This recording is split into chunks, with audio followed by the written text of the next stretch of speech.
आज का पवित्र वचन लिया गया है व्यवस्था विवरण 4 मूसा का उपदेश। अब हे इजराइल, जो जो विधि और नियम मैं तुम्हें सिखाना चाहता हूँ उन्हें सुन लो और उन पर चलो, जिससे तुम जीवित रहो और जो देश तुम्हारे पितरों का परमेश्वर यहोवा तुम्हें देता है उसमें जाकर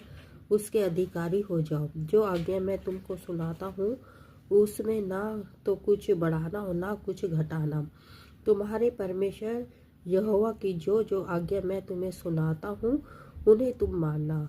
तुमने तो अपनी आंखों से देखा है कि बालपोर के कारण यहोवा ने क्या क्या क्या किया, अर्थात जितने मनुष्य बालपोर के पीछे हो लिए थे उन सबों का तुम्हारे परमेश्वर यहोवा ने तुम्हारे बीच में से सत्यानाश कर डाला। परंतु तुम जो अपने परमेश्वर यहोवा के साथ लिपटे रहे हो सब के सब आज तक जीवित हो। सुनो, मैंने तो अपने परमेश्वर यहोवा की आज्ञा के अनुसार तुम्हें विधि और नियम सिखाए हैं कि जिस देश के अधिकारी होने जाते हो उसमें तुम उनके अनुसार चलो। इसलिए तुम उनको धारण करना और मानना, क्योंकि और देशों के लोगों के सामने तुम्हारी बुद्धि और समझ इसी से प्रकट होगी, अर्थात वे इन सब विधियों को सुनकर कहेंगे कि निश्चय यह बड़ी जाति बुद्धिमान और समझदार है। देखो, कौन ऐसी बड़ी जाति है जिसका देवता उसके ऐसे समीप रहता हो जैसा हमारा परमेश्वर यहोवा, जबकि हम उसको पुकारते हैं। फिर कौन सी ऐसी बड़ी जाति है जिसके पास ऐसी धर्म में विधि और नियम हो जैसी कि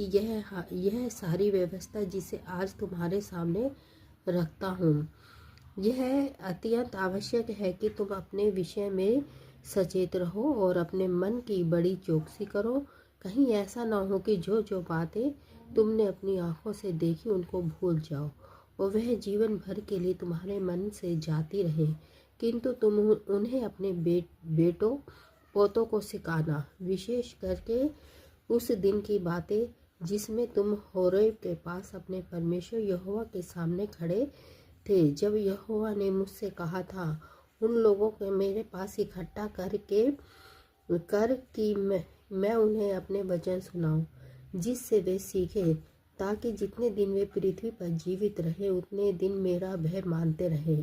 और अपने बाल बच्चों को भी यही सिखाए। तब तुम समीप जाकर उस पर्वत के नीचे खड़े हुए और वह पहाड़ उस आग से धधक रहा था